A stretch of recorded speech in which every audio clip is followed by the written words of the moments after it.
From Wolves' penchant for signing Portuguese players due to their close ties with super agent Jorge Mendes, to RB Leipzig's rarely foregone strategy of only signing players who are under the age of 25, there are many restrictive transfer policies within the world of football. In fact, I made a video taking a look at 7 of the most selective policies for signing and fielding players just last week, which included the little-known South Korean second division side Gimcheon Sangmu FC. Football managers, players and pundits often like to invoke the language of war. How often do we hear games being referred to as battles? Teams who are having to do a lot of defending being under siege, goalkeepers getting caught in no man's land, and managers putting themselves in the firing line through their results or decisions. A couple of years ago, when some Manchester United and Liverpool players embraced each other in the tunnel before the biggest rivalry in English football kicked off, Roy Keane despaired, stating, "You're going to war. Hugging and kissing. Don't even look at them. You're going to battle against them." End quote. Yes, that's right. If you listen to the language of football, the subtext is unambiguous. Football is war, games are battles, opponents are enemy combatants, and teammates are brothers in arms. With that in mind, you might think that a team of soldiers would be the best team in the world. There is one team, namely Gimcheon Sangmu FC in South Korea, who are putting that theory to the test. With some interesting results, it must be said. Founded as Sangmu FC in 1984, but relocated to the city of Gimcheon in 2021 and renamed to reflect that fact, Gimcheon Sangmu FC are a club that only sign players whilst they are carrying out their mandatory military service in South Korea.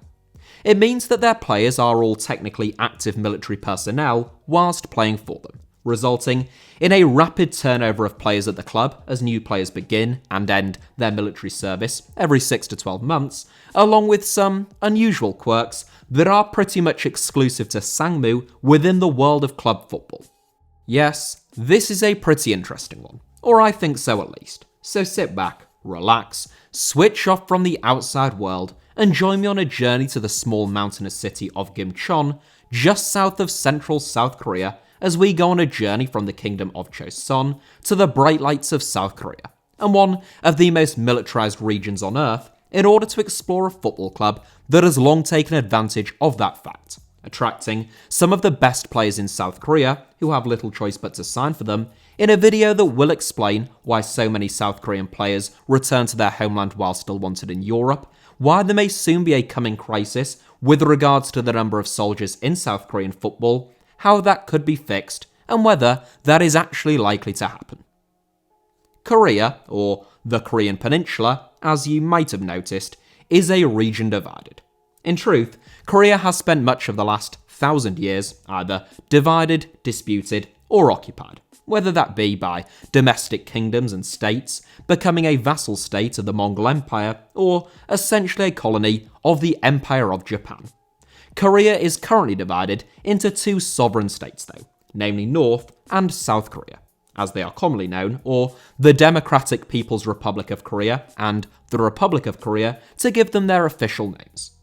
This division came about as a consequence of the Soviet Union and the United States taking control of Korea following the surrender of Japanese forces in 1945, at the end of the Second World War, and the world's 2 new global superpowers agreeing to the partition of the Korean Peninsula along the 38th parallel, which is just a fancy way of saying that they split the nation in half.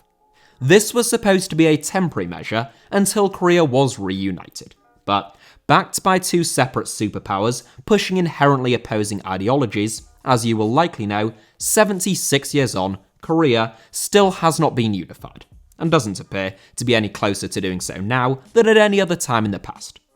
North Korea was founded by Kim Il-sung as a communist state, and was therefore sympathetic towards the Soviet Union. Meanwhile, South Korea was led by the pro-American and hardline anti-communist Syngman Rhee, so the two didn't get on too well. In 1950, Kim Il-sung authorized the invasion of South Korea by North Korean troops in an effort to unite the peninsula, but this triggered a UN resolution which saw mainly US troops come to Syngman Rhee's aid and push the North Koreans back. Once North Korean troops had been pushed back as far as the 38th parallel, America got a bit carried away, and General Douglas MacArthur decided that they would then invade the North and look to unite Korea as an anti-communist ally of the United States in Asia. North Korea borders China though, and the communist Chinese didn't really want Americans on their doorstep, so they sent almost 1.5 million troops, which was by far the largest military presence of any state in the conflict, to fight on behalf of Kim Il-sung's troops, who successfully rebuffed the advances of MacArthur's men. The whole war lasted a little over 3 years, and resulted in the deaths of between 1.5 to 4.5 million civilians and soldiers. It is likely that more people died in 3 years during the Korean War than died during the 20-year Vietnam War, but the protracted nature of the US's involvement in Vietnam and the far higher proportion of US military personnel who were killed has led the conflict in Vietnam to be etched in Western subconscious, whilst the Korean War is often referred to as the Forgotten War. That is partly why I've just spent so long talking about it, but the Korean War certainly hasn't been forgotten by Koreans, either North or South. In fact, though the Korean Armistice Agreement was signed by North and South Korea in July 1953, creating a ceasefire and the infamous DMZ zone that runs between the two countries, a peace treaty could never actually be agreed, which means that, technically, North and South Korea are still at war, just locked in a 3/4 century long frozen conflict and ceasefire. In 2018, leaders met to try and agree a formal end to the Korean War, but still they were unsuccessful. This might seem like one of those interesting historical quirks, but tensions between North and South Korea are no joke. North Korea has nuclear weapons and is actively developing new ones. Literally, whilst I was writing and researching this video, news broke that North Korea had carried out tests using a new long-range cruise missile, and these kind of stories are a pretty frequent occurrence. North Korea has long used provocation and madman theory as its primary negotiating tool, but South Koreans could be forgiven for being a little bit concerned. Indeed, they are more than a little concerned. Whilst South Korea does not have any nuclear weapons, committed to a policy of non-proliferation, the country does have the raw materials and equipment to produce them, as well as enjoying the support of the world's greatest nuclear power in the form of the United States. South Korea also has the third largest military in terms of active, reserve, and paramilitary forces combined in all the world, whilst North Korea ranks second. In terms of soldiers per capita, North and South Korea are the two most militarized nations on Earth in that order, which brings us, at long last, to Gimcheon Sangmu. I know, you thought that I'd forgotten that this was a video about a football club for a moment there, but I assure you that I haven't. Whilst South Korea has roughly the same number of total military personnel as North Korea, they have far fewer active soldiers and far more in reserve. South Korea is one of only 6 countries in the world, along with the likes of Eritrea and Israel, which still imposes mandatory military service upon its population. Well, its male population at least. All fit and healthy South Korean males who are deemed to be able-bodied and able-minded are conscripted to join the Republic of Korea Armed Forces before the age of 28, and to train with the armed forces for between 18 months to 2 years, depending upon the role that they take. The only current exception to the rule, outside of physical and mental aptitude, is if you win a medal of any description at the Olympic Games or a gold medal at the Asian Games. You may recall that Son Heung-min did the latter when South Korea beat Japan 2-1 in the final of the Asian Games in 2018, though even that doesn't grant you full exemption from military service, but it does mean you're only required to do a month of training rather than 18 months to 2 years. South Korea's entire 2002 World Cup squad were also granted special exemptions on account of them reaching the semi-final when South Korea co-hosted the World Cup along with Japan, though these exemptions are extremely rare. Some of you will be aware of the K-pop boy band BTS, who have achieved global stardom in recent years. The success of BTS has been significant in terms of South Korea's GDP and extending the nation's soft power overseas, but none of the group's 7 members have yet completed their military service.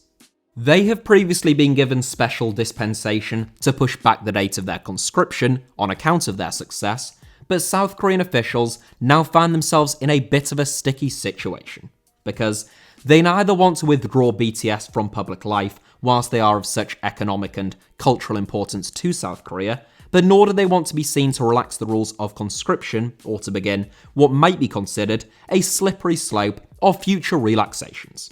Of course, you may be morally opposed to all forms of conscription, which, I suspect, is a fairly widely held view across much of the world, but isn't particularly relevant here, so I'm just going to gloss over that one. Fortunately for South Korean professional footballers who are not fortunate enough to win either an Olympic medal or a gold medal at the Asian Games, they don't have to put their entire footballing careers on hold for the best part of 2 years. Or at least, they don't if they're really good.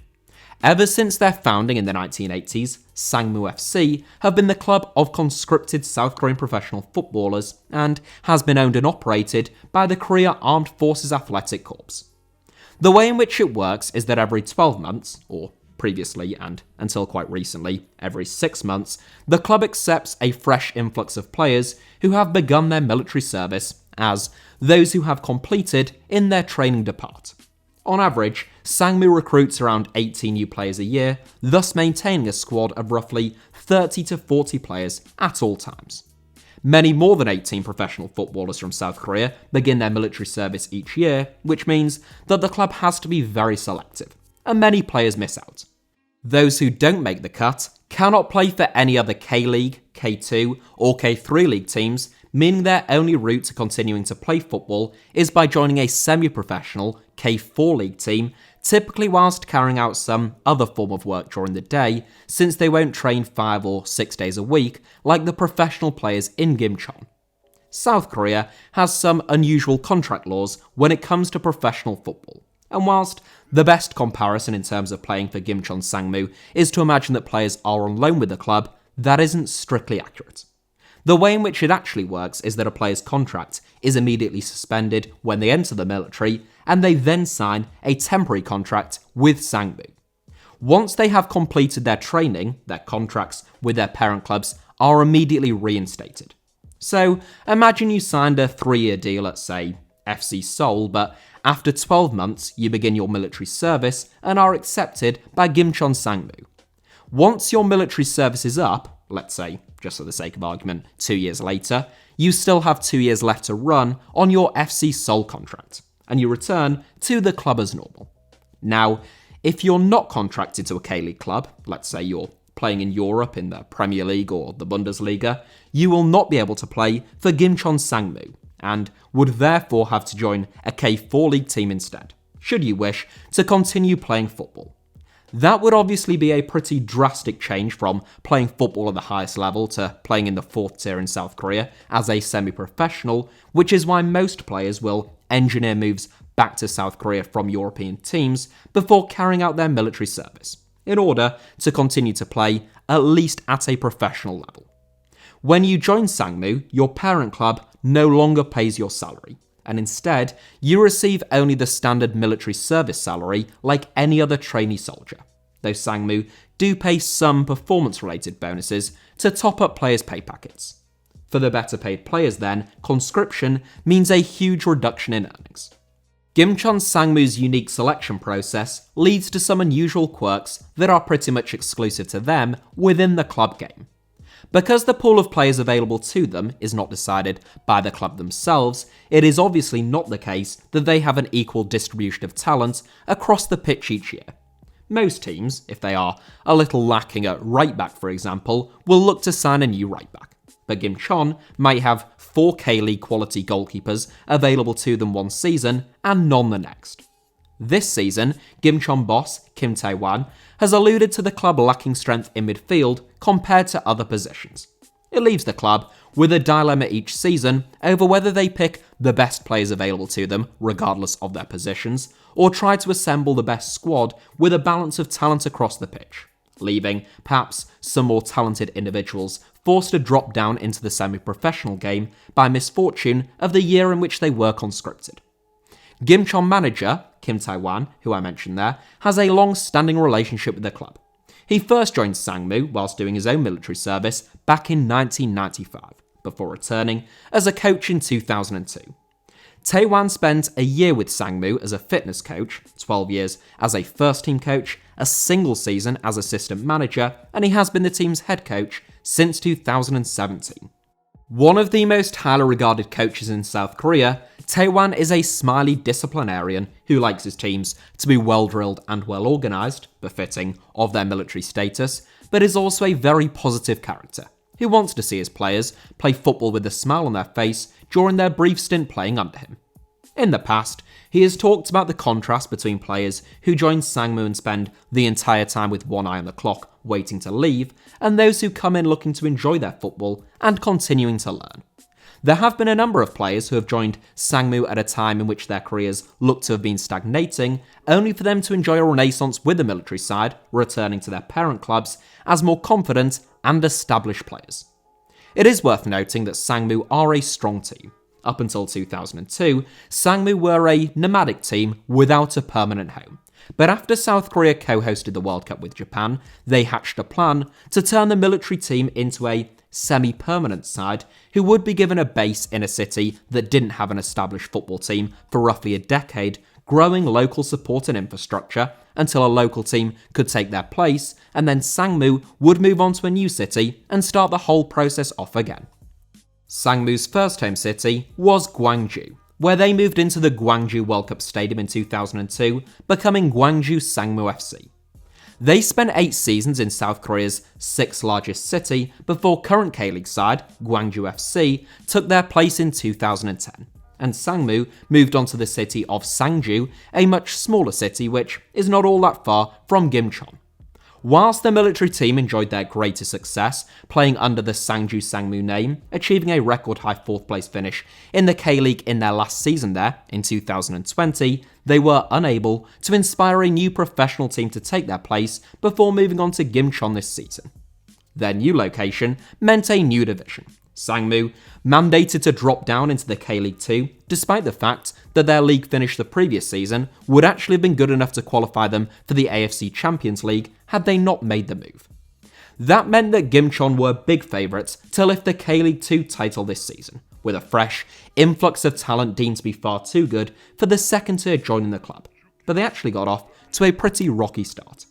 Sangmu won just one of their opening 5 league games this season, suffering a 4-0 hammering at the hands of Seoul Eland, but they have since bounced back, topping the division by 3 points at the time of recording, and well on course for a much anticipated promotion, with 7 games of the season still remaining. In South Korea boss Paulo Bento's last squad for the Tigers of Asia's final World Cup qualifiers over the recent international break, he selected more players from second-tier Gimcheon Sangmu than he did from any other club, including K-League title contenders Ulsan Hyundai and Jeonbuk Hyundai Motors. In case you haven't noticed, the Hyundai Group do a fair bit of ownership and sponsorship of South Korean football, with Ulsan owned by Hyundai Heavy Industries, which is the world's largest shipbuilding company, and Jeonbuk owned by Hyundai Motor Company, which is, I think, the 10th largest car manufacturer in the world, and they also own a third of Kia, who also rank in the top 20. There were 2 Gimcheon Sangmu players, or Sangju Sangmu as they were then, in South Korea's 2018 World Cup squad, who were given a special leave of absence to head out to Russia, potentially for a month, but for what turned out to be more like 2 weeks. Interestingly, you can always pick out the Gimcheon Sangmu players from the rest when South Korea play, at senior or under 21 level, because when the national anthem plays before a game, the Sangmu players, on account of being active military personnel, salute the South Korean flag, whilst the other players just put their hands to their chest. Up until recently, conscripted South Korean footballers had the choice of 2 clubs, Sangmu, prefixed by whichever city they were playing in at the time, or Asan Magua, as they were known when they folded in 2019 in the K-League 2, or Police FC and Ansan Police, which were their previous names. As you can probably guess from the last 2 titles, Ansan was South Korea's police team and therefore accepted trainee soldiers. But in 2019, they were replaced by another club who operate as a standard South Korean football club and even have a couple of Brazilians in their ranks these days. This has further narrowed the opportunities to continue in professional football for South Korean military players who now have just one team to join, whose selection process has already become even more restrictive, switching from a fresh influx every 6 months to every 12.